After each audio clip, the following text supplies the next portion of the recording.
ready to hold a ticket in your hands and realize that in just a few hours, your life will change forever? The bus was speeding along the night highway E40, cutting through the darkness with its powerful headlights. Inside the cabin, a dim light prevailed, and the monotonous rumble of the wheels created a sense of safe isolation from the outside world. For Ostap, a driver with 15 years of experience, this night seemed quite ordinary. He knew every kilometer of this long journey, every turn, and every section where he had to slow down due to fog. But today's Przemysl to Paris route was preparing a test for him and his passengers, one that would permanently change their attitude toward time and their loved ones. For Ostap, the road had long become something more than just asphalt and fuel. It is a place where people reveal their true selves. In our everyday lives, we wear masks.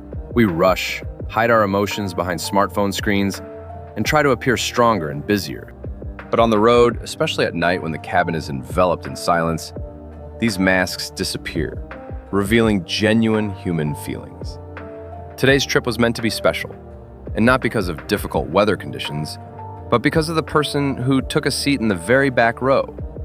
In Przemysl, a man around 40 years old boarded the bus. His name was Max. He stood out strikingly from the other passengers. He was dressed in an expensive, yet heavily wrinkled suit, held a heavy leather briefcase in his hands, and almost never let go of his phone, checking the screen repeatedly. Throughout the first hours of the trip, he talked continuously, resolving some extremely important business matters that could not wait.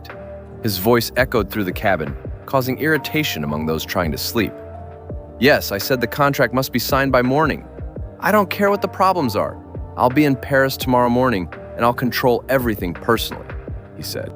Ostap, looking at Max in the rearview mirror, felt a certain anxiety. He had seen hundreds of people like him, businessmen and managers living in a state of constant stress, chasing elusive success and forgetting what they are actually working for. When the bus crossed the border and continued on its way, Max finally finished his phone calls. He leaned back in his seat, closed his eyes, and sighed heavily.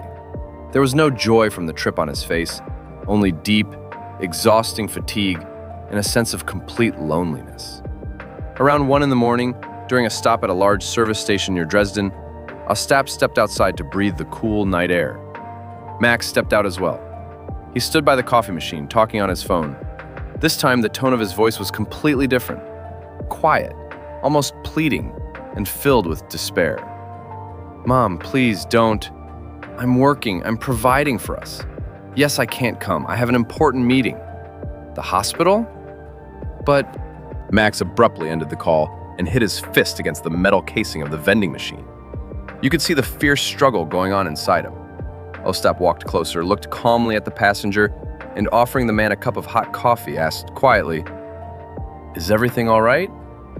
Max raised his eyes, which were filled with tears.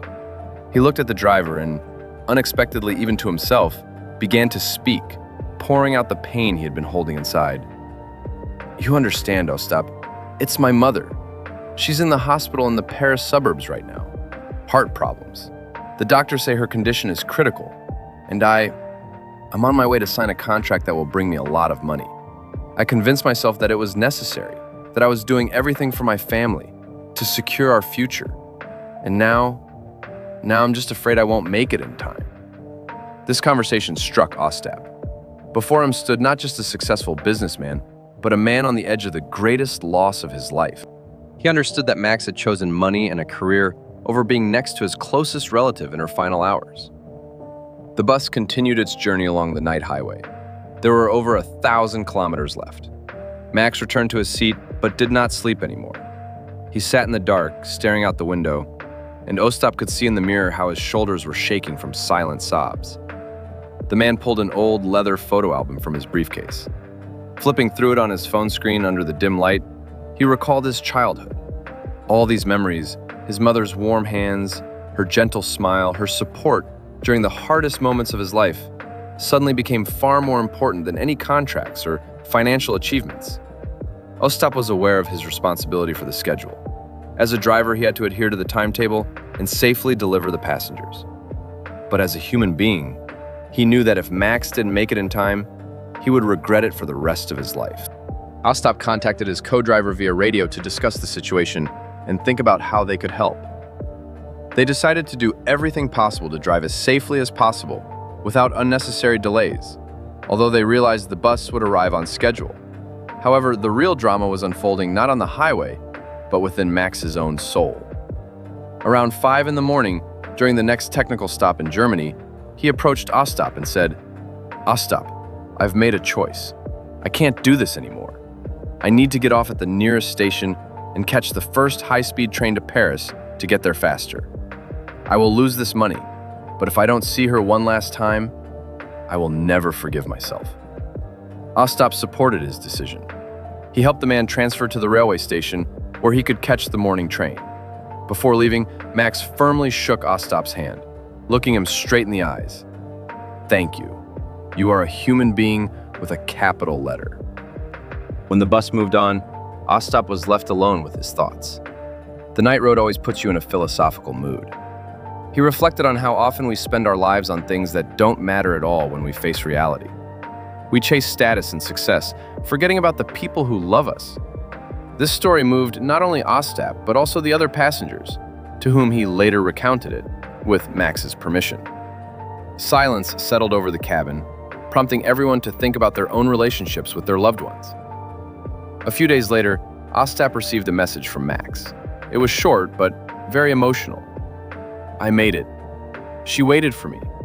We managed to say everything to each other that we wanted to, before she passed away. Thank you for that conversation. It saved my life." These words became the greatest reward for Ostap.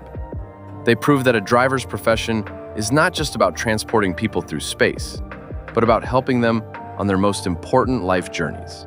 This story is a reminder for every one of us. No money or career can replace the time spent with family. When we find ourselves at the crossroads between work and love, we must always choose what truly matters. Thank you for being with us along the way. Many more exciting and unexpected routes await on the Highway E40 channel in the future.